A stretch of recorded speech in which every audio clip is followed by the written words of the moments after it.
Morning, everyone. Happy hump day.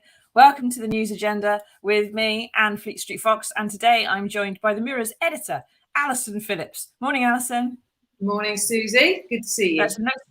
No swearing, everybody, and behave yourself because she's listening. Now, this is a People's Paper review, so we want you to dig into the comments, ask us your questions, whatever's burning a hole in your head. We will do our best to answer them for you, or at least the best ones. So what have we got today? Well, the Mirror has splashed, morning Mike, the Mirror has splashed on fears of a deadly winter wave of COVID as it is revealed that the vaccine booster programme is not going very well at all. 1 million over 80s are still waiting for their jab and their immunity levels are waning, and deaths shot up yesterday to 228 in a single day. Now, Alison, Professor Lockdown's been out spreading his usual doom and gloom. What's he saying? How bad is this going to get?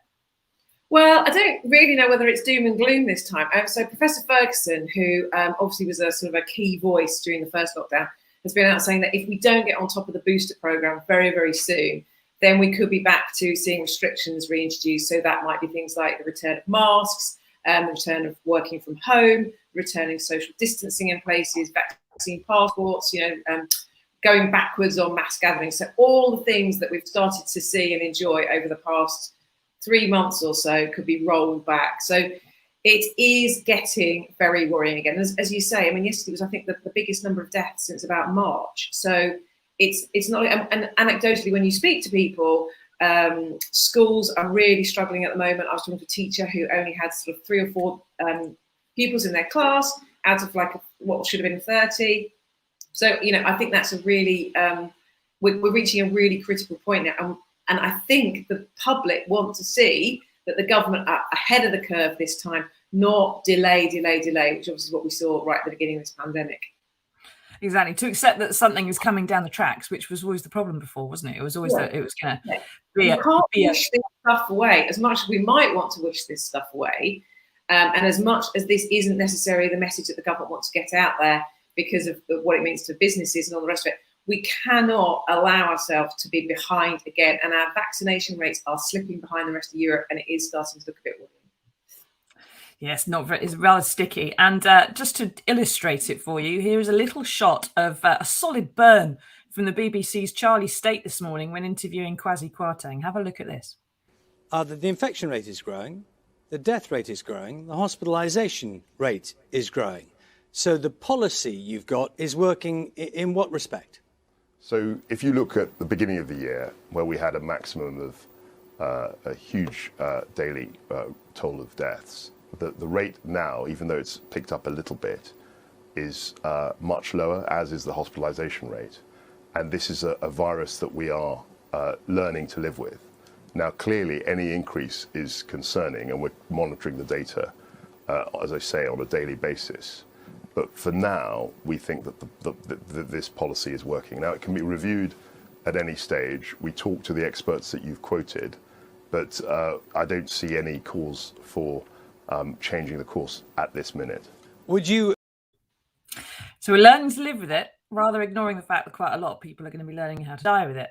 Now, Laura Bettinson each says, why are our booster vaccinations being delayed? There we are on page 4 and 5, an empty vaccination centre. Now, Alison, my dad is just turned 80, right? He got booked in for his booster jab, and he got a phone call from the GPs, and they had it cancelled because he was a week before the 6-month deadline. And he said, fair enough, it's fine, someone else should have it before me, not a bother. But it hasn't been rebooked, and he's now well past his 6-month deadline. So his immunity is like this. He's over 80. He's one of the million people who haven't had their jabs, who should have been first in the line.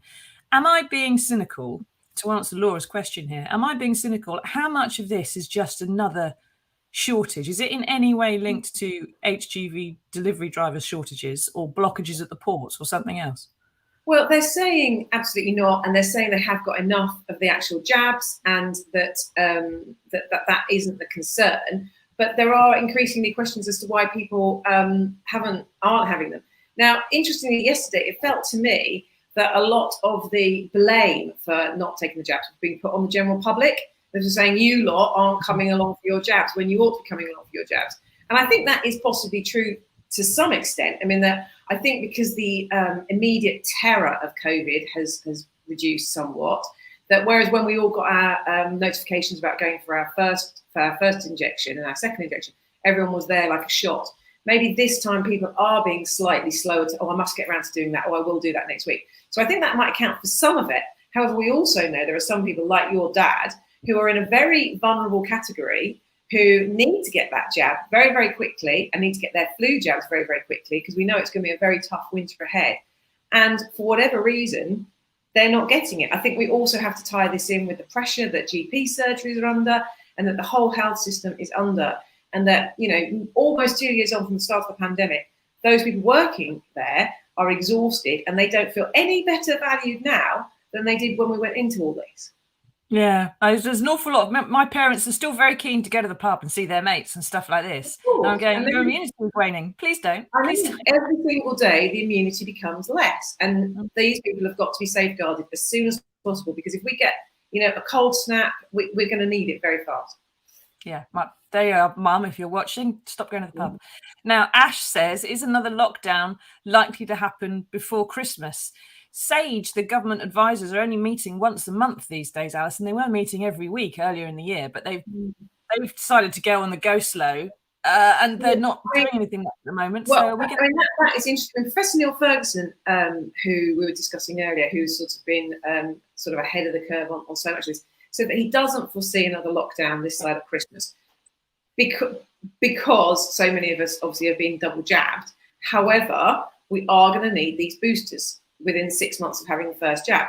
So he doesn't foresee another lockdown, but I think what is far more likely, almost certain, is that we will get some of these plan B things coming in, which were discussed a couple of months back, which are things like the return of face masks, the return perhaps of bubbles in schools, the return of working from home. So all the things that we've really got away from that could be coming back to threaten us if we don't go to this booster system.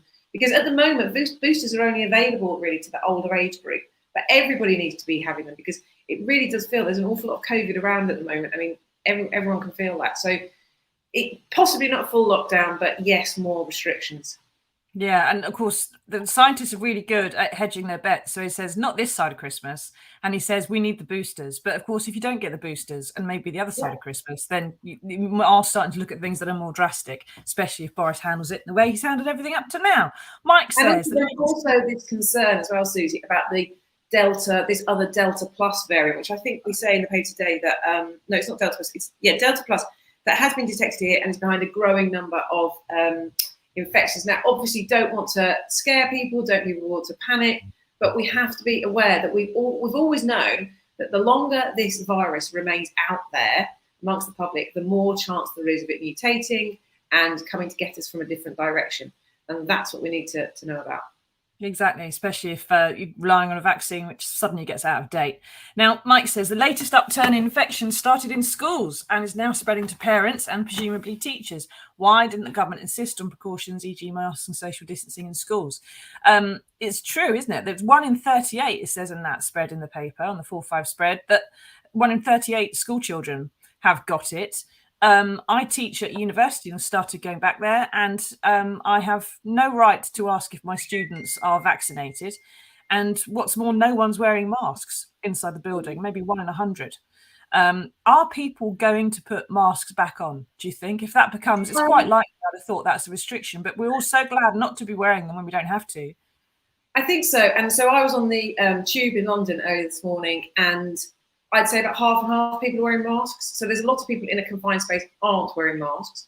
I think in schools, perhaps it's easier to enforce because it just becomes another rule, in that a friend of mine who works in school said that their head teacher has already brought masks back in the last fortnight because their infection rates are sort of skyrocketing. So I think there's that impact as well. And I think it's going to be very hard. It's always hard to get people to go backwards when they feel that they've been liberated from certain restrictions. So obviously, I mean, certainly on masks, why on earth did we get rid of them in places like shops and stuff? Because everyone had got used to it. It was the norm. They weren't necessarily desperate for that to be rolled back. And if you go anywhere else, you go to Ireland, you go to Scotland, you go to anywhere on the continent, people are still wearing masks in shops anyway. So it wouldn't have been such a big deal. And it might have just given us just one little bit more better safety. Yeah, and in on the continent where police are actually marching people off trains for not wearing masks or not wearing them properly, they've got much lower infection rates, markedly so. But also, I think we also have to think that elsewhere in Europe, they've also got much higher vaccination numbers than us now. I mean, we did so well at the beginning of the rollout of the jabs, and we were leading the world, and it was fantastic to see Britain that at the forefront of all this amazing work around getting the jabs made, getting them distributed, getting them in people's arms. And now somehow, and I'm really not sure how, we've allowed ourselves to lose that win. And so I think today we're sort of behind Japan, Italy, Canada, Belgium, Chile, Ireland, Denmark, Spain, Portugal, in terms of the numbers of people being fully vaccinated. So we're letting ourselves slip from that leading position. Yeah, not good news at all. Now, Linda says, why are GPs under pressure? They're not even seeing patients. Oh, Linda. Stop reading the Daily Mail, Linda, and start reading the Daily Mirror, and you will see that we are 5,000 GPs short. All right, they were under pressure before COVID, and they're more under pressure now because of certain guidance that was put in about doing less face-to-face stuff. Now they're being given guidance to see more people face-to-face, but their infection risks are no better. And you've got to remember that a doctor's surgery is one of the sickest places you can go. If you want to see a doctor face-to-face, it's all very well and good, but you've got to bear in mind that if you go and sit in a doctor's surgery, you're going to be surrounded by illness and viruses of all sorts. And do you really want to be doing that? But I do think Linda raises a point to an extent, in that I think there's incredible frustration by so many people that they cannot get to see their GP. You know, I went through a similar thing myself recently when I was trying to get to see a GP. But I think we just need to be really mindful where that blame is lying, in that we can't, you know, those GPs on the ground, I know, because I've spoken to them, are working horrendous hours. They're seeing so many people. They've got front of office, the receptionists quitting in their droves because of the treatment they're getting from really frustrated patients. So our anger shouldn't be directed at the GPs. It's got to be directed at the system, which is underfunding, under-resourcing and under-loving what is such an important part of our country. Exactly, and the fault is not that of the GPs. They do want to see people, and they're there. They're not putting their feet up, Linda. They're not like they're sitting at home having a cup of tea instead of actually helping people. They're still doing that. Now, Paul says, why should SAGE meet weekly if the government ignores their advice anyway? The thing about SAGE, as far as I can tell, Alison, is that what happens is a big bunch of scientists come together, have lots of different opinions. They compile a report that they all mostly agree on, and then the Prime Minister reads the back page, the last paragraph that suits him, and implements that, as opposed to reading the whole report to get a proper picture of what's going on. And same with Chris Whitty and Vallance. I think to some extent they cherry pick the best bits out of the SAGE papers, and then when they're released to us, we can see all the warnings which they didn't seem to any credence to. I mean, absolutely. I mean, I suppose a politician's job is to look at all the information in front of them and to look at the health situation, the economic situation, the social situation, the educational situation, all of those things. And then hopefully, taking all that information into account, come up with what is best for the people as a whole. What's confusing here is that we were told by the government they were going to follow the scientific advice. So that was going to be out of all that information in front of them, the thing that was really going to guide them was the science. What we've seen, obviously, and increasingly so, is that all those other things they have to consider, like business, like the economy, like that have come to the fore. Now, some people think that's a good thing, some people think that's a bad thing. But the idea that we're now following the science has sort of long gone. We're following whatever information it is that backs what our government wants to do politically. Exactly. Now, Hazel says, will previous people who are told previously to isolate, will they be told to do it again? I would imagine, Hazel, that if you were told to isolate for health reasons earlier on, most people in that category would choose to isolate before they wait for Boris Johnson to tell them to do so. But there's no indication yet, is there, Alison, that they're going to be told to isolate again? No, not for people not those people in those vulnerable categories, not at the moment. Although those with those vulnerable categories must be getting a booster, really must, because that is the thing that's going to sort of protect them and protect their lives, their well-being, so they can go out and see friends, which we all know is so important. And it's really tough for so many people during that first lockdown when they were isolated, and we really don't want to have to go back to that situation. So that's why we've really got to, as a country, got to get on top of this booster situation. Yeah, I would wait and look at the papers the next couple of days and maybe over the weekend, everybody, because that's where you're going to see the health reporters perhaps who've managed to dig in deeper into the reasons for these booster delays. And that may be some indication as to when you can expect it, as to what the actual problem was to start with. Now, we do have some other stories to talk about, and here one is. Now, at the end of last week, it was revealed that the Prime Minister and his wife had a friend over for Christmas, despite being in Tier 4 and festive lockdown, like millions of other people. Now, their spokesman first denied any rules were broken, but wouldn't give any details. And then when the story didn't go away and they really had to give details, said they were in a childcare bubble with his friend, Nimco Ali, and it was all entirely within the rules.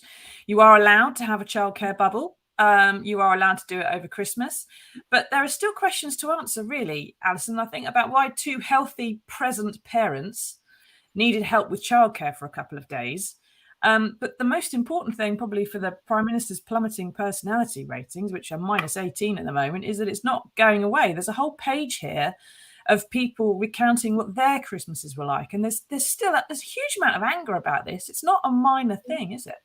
No, there is a huge amount of anger. And I think because throughout all that we've been through, there was this real hope that this time we really were all in it together. But then, of course, that's come absolutely apart at the seams. And then, first of all, with Dominic Cummings, when he had his trip to Barnard Castle, it became very apparent that he wasn't playing by the same rules as everybody else. Then we had Matt Hancock, who was up to whatever he was up to. And then he wasn't playing by the same rules as everybody else.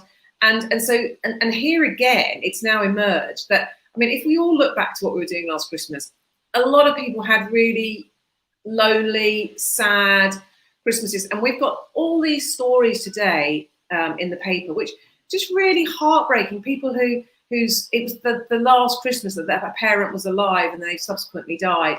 And people who were like seriously ill. And they played absolutely to the letter of the law and the letter of the rules, which was that they had to keep apart. Now, as you say, Boris and Carrie are saying that they were playing it by the letter of the law, and I accept that, but it doesn't feel like it was the spirit of the law. And I mean, really, anybody that needs childcare on Christmas Day to look after their own children, that seems sort of slightly curious to me.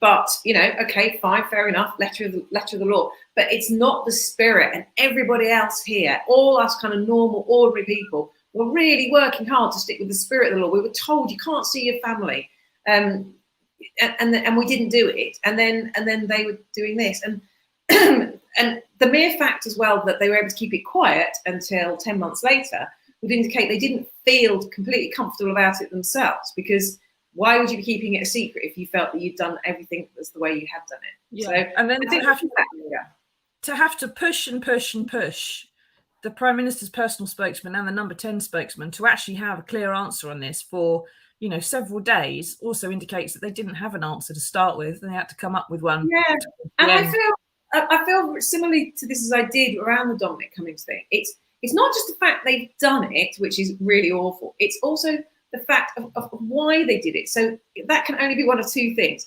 Either they literally don't think the rules apply to them and then they just do whatever they want, or they know that they're sort of teetering around the edges of rules, but they're prepared to do it anyway because that is the contempt with which they treat the rest of us. So I'm not sure which of those it is, but it makes you angry, but it's also incredibly disappointing. You just sort of think, why not just go to the spirit rules like the rest of us? You are surrounded by staff in number 10. And I think all the previous prime ministers have said you've got a whole bunch of unofficial nannies knocking around the place. And, Nancy Cameron grew up there and stuff like that. Now, Mike says, is it a coincidence that on the 29th of September, Boris Johnson was complaining about not being able to afford a nanny? 2 weeks later, Nimco Ali was given a £350 a day unadvertised government job. And by Christmas, she was looking after the baby at number 10. I think you're conflating a lot of things there, Mike, as you're fully aware. And I'd sell my house. I'd give my house away if Nimco Ali did anything that any of us would describe as childcare when she was at Downing Street. I think she may well have played with the baby. I think she may well have, enjoyed a nice Christmas meal and a glass of bubbly. But I very much doubt she was left in sole charge of a child for a long period of time. Don't think that happened. I don't think anybody does. Now, we're going to go to some good news now, but get into the comments. What do you think about the booster rollout? Are you waiting for yours? Have you had it already? How do you think it's going? Have you got some insight into what the reasons for the delay might be? And how do you feel about Boris and Carrie's Christmas? Is it still making you angry? Where do you think that's going to go? Let us know. Get into the comments. But first off, it's been a grim old week, but there is some good news, and here it is.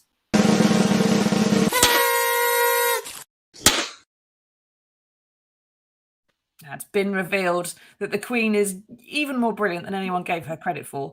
She was asked to accept an award as Oldie of the Year, but the 95-year-old delivered what those young ones call a solid burn by saying she wasn't old enough to meet the criteria.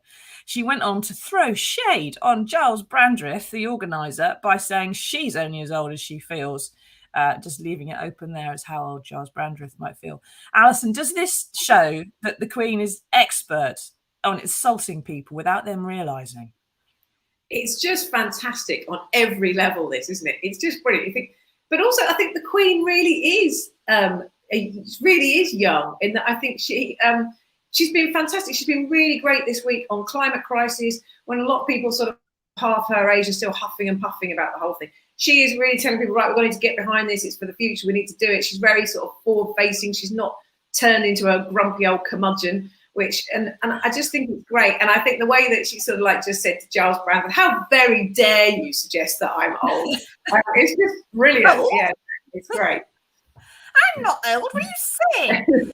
I think it's fantastic. Let's not mention Prince Andrew, but she's doing a good job there, I think, representing 95-year-olds. Now, I've got a theory that you feel as old as you feel inside your head is the point at which you achieve adult awareness. So I always feel 17. Doesn't matter how old I am now. I feel 17. That is the point at which I felt I became an adult. And I think that stays with you for the rest of your life, however old the Queen may have been when she got to that point. Now, Linda says, hello, Linda again. I've rung my husband's GP on several occasions and had to wait for over an hour for them to answer the phone. Yeah, the receptionists are rather overloaded, ones who haven't left. On one occasion, I rang them and decided to go to the doctor's surgery while still on the phone. Gosh, well done, Linda. It's an investigation, like a journalist doorstepping people. I could see through the huge window there were no patients, and 4 receptionists were behind the counter drinking tea and laughing and joking, ignoring the phones. Well, that's really bad. If that's Linda, that's really bad. And you should get in touch with, I know obviously you're having trouble getting in touch with GP, but write to your GP and just say that was the service and they should look at it, because everybody deserves a good service. So, and there's always going to be cases of people who aren't doing their job properly, but that's why it's important that they're tackled. Yeah, and that is not the GP doing that, Linda, as well. That's the receptionist. Yeah, but it's also important to sort of keep the individual away from the majority, I guess. Yeah, and I would point out, as someone who's had NHS receptionists in the family, they are the front line. They get a horrible amount of abuse from people, particularly from people demanding to see GPs for something that's not a big issue during the pandemic. And they do deserve to have a cup of tea and share a joke now and again, but not quite as you report there. Ray says he's furious still about the Nimco Alley business. Other public servants who've broken COVID restrictions have been forced to resign. Why aren't the media demanding Johnson's head? You've answered it yourself there, Ray, because it's the Nimco Alley business. It's not the Boris Johnson business. That's the problem, isn't it, Alison? She's getting blamed. We're not blaming the guy who broke the rules. Can't look after his own kids. Well, I mean, honestly, trust me, we are trying to do everything to pursue this story. But whilst they're saying that they were acting within the law, it's kind of hit a bit of a dead end as a story, in that he is never going to admit that he broke the law, broke the regulations at that point. And so it's very hard. And I think there are certain sections of the media, obviously, who are prepared to sort of like let him get away with absolutely anything. Yeah, exactly. And I think also it's just general state, social, society misogyny that we blame the woman for stuff. We blame Carrie, we blame Nimco. We don't. Yeah, no. This lies with Boris. He's the Prime Minister. Yeah. And it should do. Now, Suzanne says she's been trying to get a GP appointment. It's harder than pulling teeth, an absolute nightmare. Then when you do get through, you're like 20 in the call list. By the time you get through, all appointments have gone. You get told to ring the next morning, only for it to happen again. I do sympathise. I've got relatives who are waiting for minor surgeries and can't even get an appointment. So there is a huge problem, undeniable. But as Alison said, it's not the GPs that are at fault. There's 5,000 too few of them. Some people do appreciate an online appointment, especially if it's not too urgent. And other people, they really need to see them in person. And there's ways of going about it, but possibly not punishing them and threatening to refuse funding, which is what Sajid Javid's done, which is not helpful. Exactly. I think that's it. I think we just have to, there is clearly an issue around the service people are getting from GPs. And if you speak to anybody, everyone's got a story about those frustrations of trying to get into either the virtually or in person to see their GP.